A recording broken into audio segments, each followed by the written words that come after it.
Madam, ఆంధ్రప్రదేశ్లో DSC అభ్యర్థుల ఆందోళన ఏ విధంగా చూస్తారు?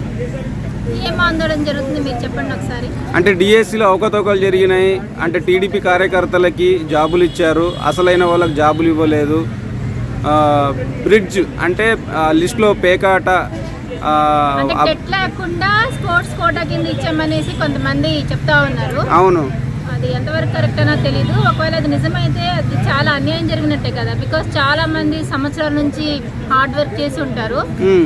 అండ్ ఇప్పుడు గవర్నమెంట్ జాబ్స్ రావాలంటే చాలా అంటే ఎంతో హార్డ్ వర్క్ చేసినా కూడా దానికి ఉపయోగం లేదనమాట. మనం 2-3 బస్తాలు బుక్స్ ఇప్పుడు డిఎస్సికి వాళ్ళు నెట్లో మనకి లిస్ట్ ఇస్తారు కదా, సిలబస్ ఒక్కో టాపిక్ ఒక బుక్ లో ఉంటుంది. ఒక్కో బుక్ వచ్చి 600, 500, 550 ఇష్టం వచ్చినట్టు కాస్ట్. ఒక టాపిక్ కోసం ఒక బుక్ అలా చూసుకుంటే మనకు 3 బస్తాలు బుక్స్ వస్తాయి.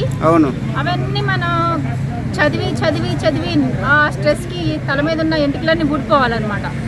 అంత టఫ్ గా ఎగ్జామ్ పేపర్ పెట్టి మనం అంత హార్డ్ వర్క్ చేస్తే ఆ 3 బస్తాల బుక్స్ లో నుంచి మనకు వచ్చే బిట్లో 10-12 వస్తుంది. అవును, చాలా హార్డ్ వర్క్ చేసి చాలా హోప్స్ తో ప్రిపేర్ అయినప్పుడు మరి ఇలాగా స్పోర్ట్స్ కోటా ఆ కోటా ఈ కోటా లేకుండా ఇచ్చారని చాలా అన్యాయం కదా.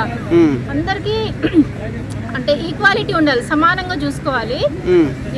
బికాజ్ అందరూ కలిసి ఓట్లేసి ఓన్లీ టీడీపీ వాళ్ళ కార్యకర్తలే ఓట్లేస్తే వాళ్ళు గెలవలేదు కదా, అందరు కలిసి ఓటేస్తేనే గెలిచారు.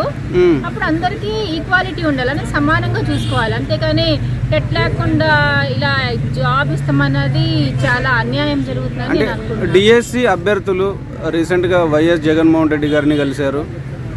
ఇందులో డిఎస్సిలో అవకతవకలు జరిగినాయి, టీడీపీ కార్యకర్తలకు ఇచ్చారు, టెట్ లేకుండా ఇచ్చారు, అందులో పేకాట బ్రిడ్జ్ అనే ఒక ఆ లిస్టులో ఉన్న వాళ్ళని కూడా స్పోర్ట్స్ కోటా కింద జాబులు ఇచ్చారని చెప్పి అభ్యర్థులు చెప్తున్నారు. అంటే వాళ్ళకు first rank, 3rd rank, 5th ర్యాంకులు వచ్చినా మాకు జాబులు రాలేవు, కాల్ లెటర్లు అన్నీ వచ్చినాయి కానీ జాబ్స్ మాత్రం టీడీపీ కార్యకర్తలకి. ఇంకా ఎలా వస్తుందండి ఇలాగా టెట్ లేకుండా మధ్యలో ఇచ్చేస్తా ఉంటే ఇంకా ర్యాంక్ ప్రకారం ఎలాగ జాబ్ వస్తుంది చెప్పండి?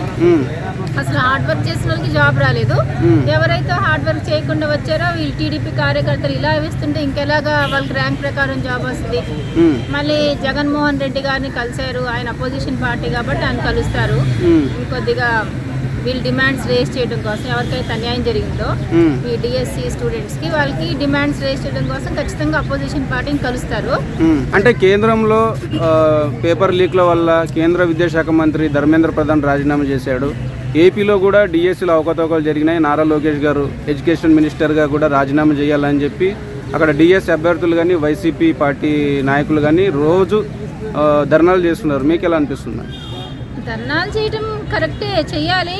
మరి సిజేపీ పార్టీ అంటే చాలా వైలెంట్గా జరిగింది, అది చాలా మంది చనిపోయారు, ఇంకా వాళ్ళు చాలా త్యాగాలు చేశారు. ఎందుకోసం అంటే ఇప్పుడు రైనీ సీజన్ కదా, 1.5 months 2 months నుంచి వాళ్ళు చెట్ల కింద తడిలో, వర్షం వస్తే ఎక్కడ పడుకుంటారు?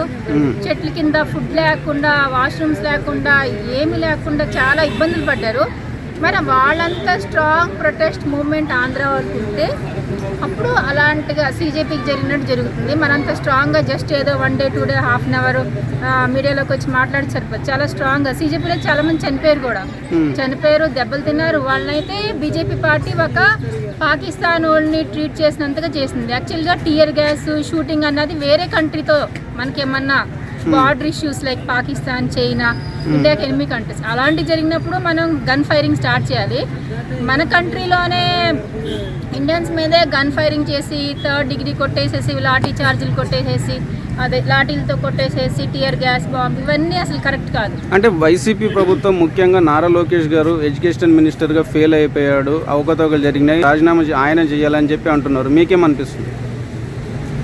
మరి నాకేమనిపిస్తుంది, పబ్లిక్ ఏమనిపిస్తే నాకు కూడా అదే అనిపిస్తుంది.